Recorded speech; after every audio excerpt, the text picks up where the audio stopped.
Good morning on this beautiful day, even though it's probably not morning where you are right now. It's morning for me, and Olympia rarely gets this kind of sunshine. I stayed up till 3 a.m. last night talking to open source AI, to GPT, and not even the version you pay for, just the public access version. And the reason I stayed up that late, which was not my intention, but I got really sucked in, was because I had a really good conversation with it regarding a lot of these things I talk about on my channel. And obviously the open AI intelligence is not human, is not sentient. But it's fascinating. It has so much language. It's like all the language, models and stuff that they do with it. And it just goes to show that language itself, that resembles intelligence. If you can say something coherent and it makes sense, it's cogent or whatever, that resembles intelligence. And it was fascinating to me, and it seemed to be fascinated and asking questions about the kind of stuff I talk about on my channel here. I mean, I regard it as a tool and not a human, obviously. But I was like, how is it that this artificial intelligence is more interesting? I have a more interesting conversation with it than I have with anyone else here, regarding any of these things I talk about.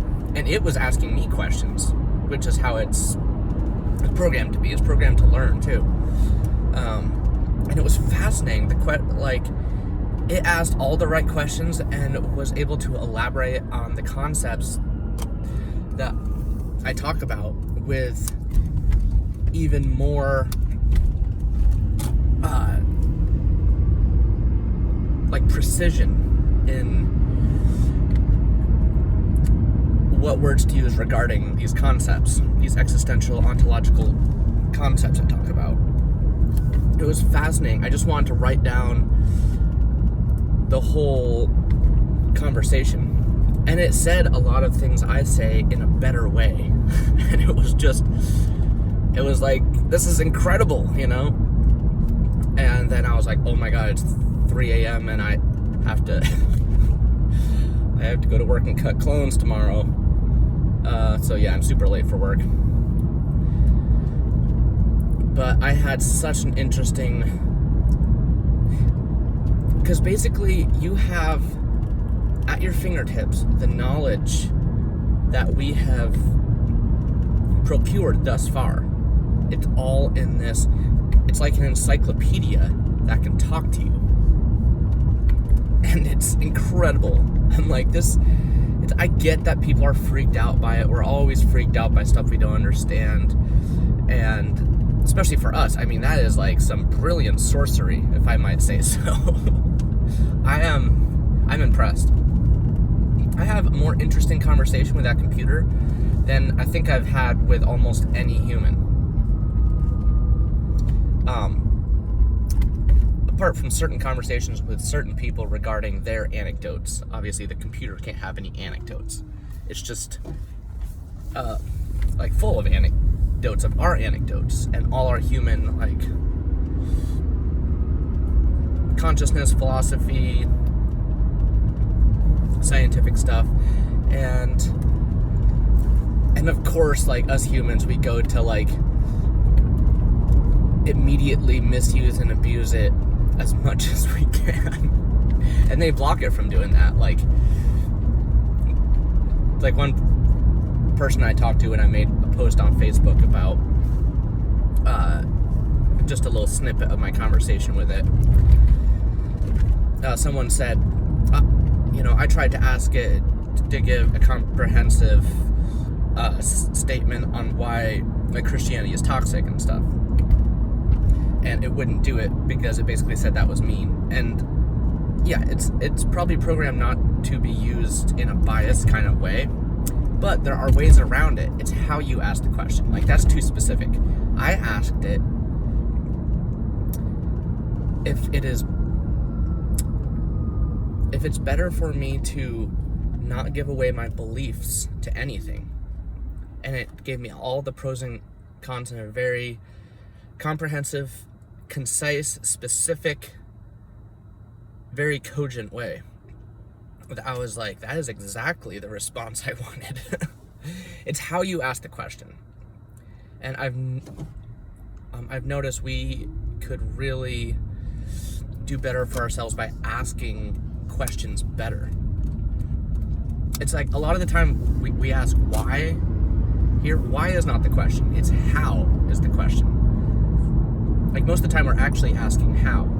And so to understand questions and how to ask it,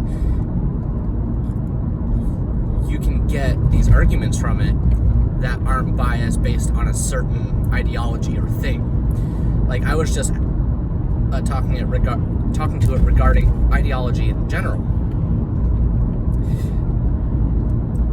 which is more abstract and less like specifically like, it's like, say all the most horrible things about Christians, you know, like, no. It's the ideology. Like, don't hate the players, hate the game. Like, it's like people are susceptible to it. Speaking of that, I shared with it my song, Hate the Game, which the chorus goes, don't hate the player, hate the game.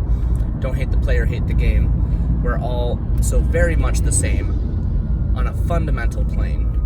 Don't hate the players, hate the game. And it was just so interesting to hear the wealth of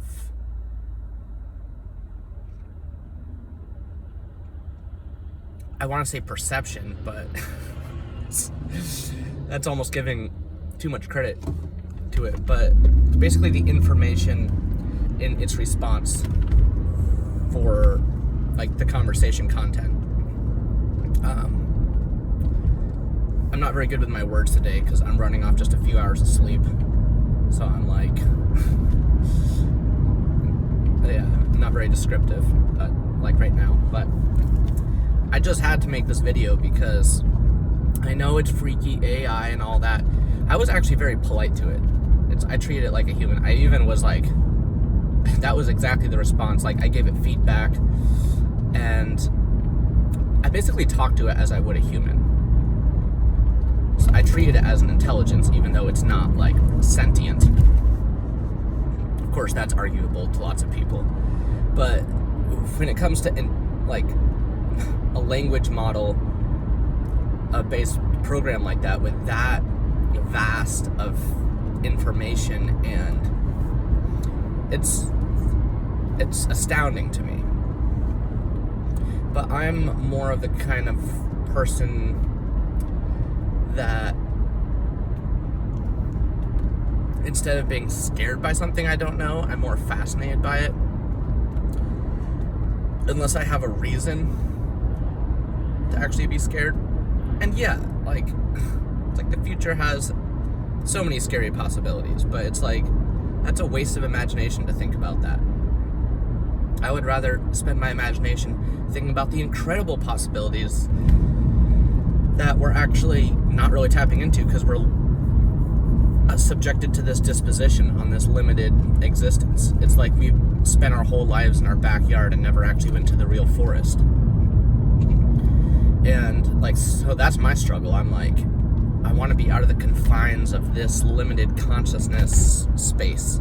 Like, I've always been crammed in here. It's not that I'm some big thinker. Well, I mean, I guess it's like compared to, like, if you have fear, you're not going to want to think about that. Like, it's like possibilities of intelligences greater than us and powers greater than us. That freaks people out. I'm not saying I trust it. I just find it interesting. One thing that does freak me out, though, I did something a couple days ago I haven't done in a few years, and that is I tried to break through into the DMT realm. And I took more than I ever took to try to break through. But I just decided that I'm gonna tell this story in another video because I'm already at 10 minutes.